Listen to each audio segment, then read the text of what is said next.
বাংলাদেশ সবচেয়ে বড় বৈষম্য হচ্ছে যে অপ্রাতিষ্ঠানিক এবং প্রাতিষ্ঠানিক সেক্টরের শ্রমিকদের মধ্যে বৈষম্য, এবং সেই বৈষম্য শুধু একটা দুইটা ক্ষেত্রে বৈষম্য না।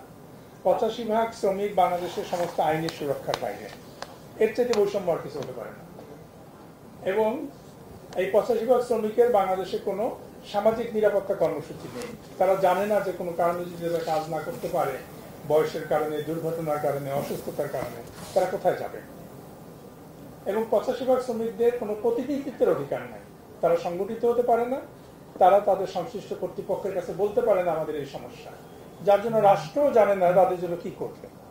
এটা যে শুধু ওই শ্রমিক ক্ষতিগ্রস্ত হয় তা না, রাষ্ট্র তার নীতি প্রণয়নে ক্ষতিগ্রস্ত হয়, যে তারা বিভিন্ন শ্রমজীবী মানুষের বিভিন্ন গোষ্ঠীর খবরটা জানতে পারতেছে না।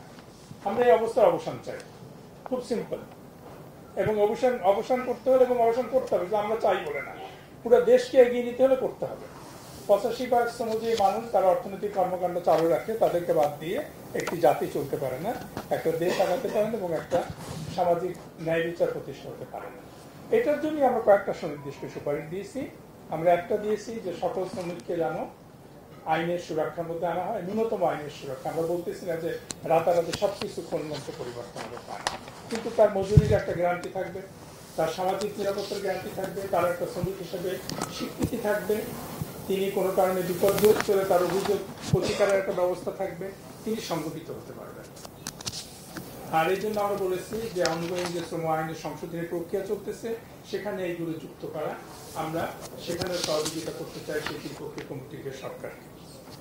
আমরা বলেছি একটা জাতীয় ন্যূনতম মজুরি মানদণ্ড নির্দিষ্ট করা, এবং সেই মানদণ্ডের ভিত্তিতে যেন প্রত্যেক ব্যক্তি মজুরি দাবি করতে পারে, প্রত্যেক পেশাজীবী মজুরি নির্ধারিত, প্রত্যেক সেক্টরের মজুরি নির্ধারিত হতে পারে, এবং সেই মানদণ্ডটা 3 বছর পর রিভিউ হওয়া, প্রতি বছর তার একটা মুদ্রাস্ফীতির সাথে সঙ্গতি রেখে যেন একটা ব্যবস্থা করে। এবং সেই মজুরি ওই শ্রমিক এত চাচ্ছে, মালিক এত চাচ্ছে, তারপর বার্গেনিং করবে মিনিমাম ওয়েজ বোর্ড, আমরা সেটা চাচ্ছি না। আমরা চাচ্ছি যে একজন মানুষের মর্যাদাকর জীবনযাপনের জন্য যে মর্যাদাকর লিভিং ওয়েজ হওয়া দরকার, তার ভিত্তিতে মজুরি কমিশন, আমরা একটা স্থায়ী মজুরি কমিশনের দাবি করেছি। মজুরি কমিশন একটা মানদণ্ড ঠিক করবে, যেটা বাংলাদেশ ব্যাংকের আছে, যেটা কস্ট অফ লিভিং আছে, সরকারি যে তথ্যপত্র আছে সেটি, আমরা বাইরের কিছু চাচ্ছি, যে একজন পরিবার কিভাবে বাঁচতে পারে, তার উপরে আলোচনা হবে, তার উপরে সেক্টর ভিত্তিক বার্গেনিং হবে, আলোচনা হবে।